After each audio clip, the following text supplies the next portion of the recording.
Hi everyone, welcome back to my channel. I'm back on my bed. I'm moving around in these last few videos so you don't get bored of the scenery or the setup since there's not much to look at. Hopefully it's okay. This video was requested by one of my subscribers and I really appreciate this request because it got me thinking. The ask was to do a dedicated video talking about what advice I would give myself, my younger self. If I could go back in time, there's so much I would say to myself in my 20s in particular as I'm starting off in grown-up life, and I made a list of the 8 things that I would definitely want to tell myself, and hopefully this will help you as well if you're in the early stages of your life. Number 1, admire your youth. Oh my gosh, I was actually decluttering out some of the photos and photo albums in my closet recently, and I stumbled upon photos of me when I was in high school and in college and younger 20s when I was dating my husband and we were engaged, and I remember looking in the mirror at times and thinking, oh, my cheeks are so fat and chubby and my hair is so this and that and it's not pinned straight, it's too wavy, and like, oh, my waist and my butt and my everything, and I would nitpick and complain inside, maybe not complain externally, but I would say to myself, this is wrong and that's wrong, and it was quite critical. And I have to say now, fast forward 20 years, looking back at those photos, I look beautiful. Was I perfect? No. Will I ever be perfect? No, but I look so youthful. And so I would say admire your youth. In fact, when you look in the mirror today, there are probably going to be things that you actually hate about yourself that you will miss when you get older. I miss my chubby cheeks. The chubbiness in my cheeks is what made me look more young and healthy, and as we age, we start to lose collagen and we start to lose baby fat, and I miss that. So really admire your beauty and your youth when you're younger. 2, don't worry so much about finding your purpose in life. Oh my gosh, I think I was in search of this starting my mid-teens and just for years, decades, where I kept thinking, what is my purpose? What is my purpose?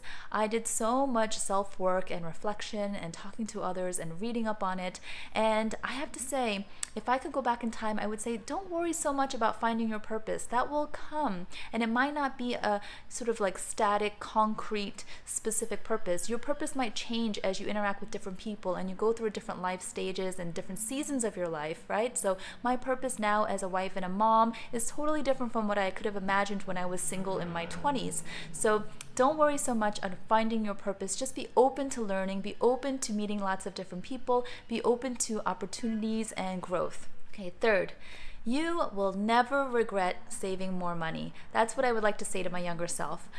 Oh man, how I wish I started saving even earlier, and how I wish I maxed out on my 401k, get all those contributions and then some.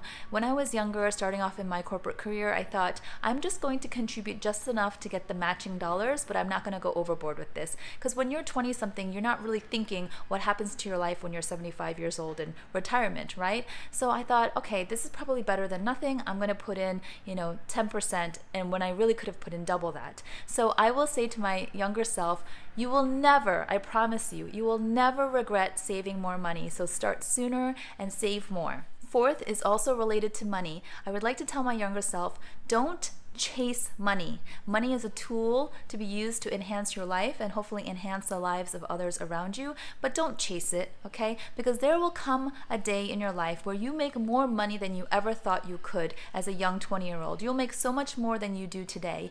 And at that point, hopefully you will realize that money is not that important. Money is not everything. In fact, there are irreplaceable things in life that are priceless, that are so much more valuable than money, like health, family, love, time.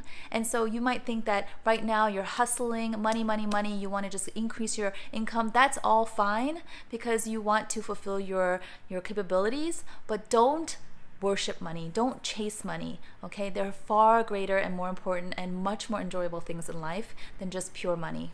5, buy yourself those flowers. Yes, through my 20s and 30s, I would always walk by these beautiful flower stands and I would smell the flowers. I might even pet the little petals. I would admire them, but I would always tell myself, it's a waste of money because they're gonna die. They're gonna whittle and die in just 3 to 5 days, and then that's it. So I don't wanna indulge. I don't wanna splurge on flowers. I don't need flowers. And my definition of need has evolved over the years. Of course, nobody needs flowers, but if they make you smile and they lift your spirits and they bring you some kind of like mental well-being and even health, health benefit for having something joyful around your home, such as flowers, then yeah, it's worth it. So I would say don't resist, buy the flowers. You don't have to splurge on a $100 bouquet of flowers. Go to your local neighborhood grocery store, buy the $5 bouquet, and smile and enjoy it for as long as it lasts. Next is about opening doors and closing doors. So what I would like to say to my younger self is, when one door opens, do not question it. Walk through it. At the very least, walk through and peek around it to see what could be in store. Because I think what a lot of us young people do is a door opens, and either out of fear, intimidation, or confusion, we slam that door right on our own face. And we close down ideas and opportunities even before they can take one breath of life, before they can even start to come into fruition, before we can even imagine what that might be for us. So when a door opens, walk through it, check it out, see if it makes sense for you, be open-minded. And number 7 is all those self-help books that you're reading. Maybe you're getting criticism. Maybe people are saying, oh my gosh, why do you read those books so much? Maybe you get the funny looks at the bookstore. Keep reading them. If you feel that they are giving you new knowledge and information and perspectives, go ahead. There's no shame in that. Read all the self-help books you want. If that's what your soul is craving, read every single self-help book you can get your hands on. But there will come a time when all of that will need to be applied. You're not here to just be a reader, a consumer. You're not just digesting information and then leaving it at that. You need to use it. You need to apply it to the world. You need to apply it for others. So just be mindful as you're reading the books.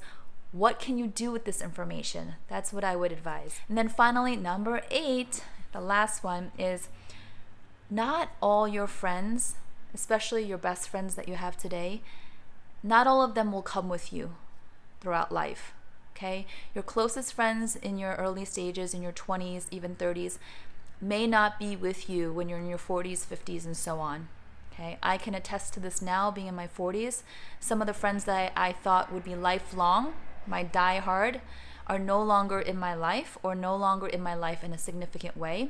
And sometimes that's very hard, but I would tell myself, my younger self, that that is okay. That is part of your evolution, your growth, your transformation, your journey. Not everyone is going to be able to come along with you. Not everyone is right to come along with you. And unfortunately, not everyone is going to be happy to see you evolve and change. Not everyone is going to be in a place where they can celebrate in your success or your wins. That is it. Sorry to end this on kind of a somber note, but those are the 8 things that first came to mind when I thought about what I would say to my younger self. And I feel like those are the 8 things I would say. Those are the first 8 things I would say. Let me know what you would say to your younger self. Leave a comment down below. I would love to read them. And if you enjoyed this video, please give it a thumbs up. Thank you again to my subby who requested this video, and I will see you all next time. Bye-bye.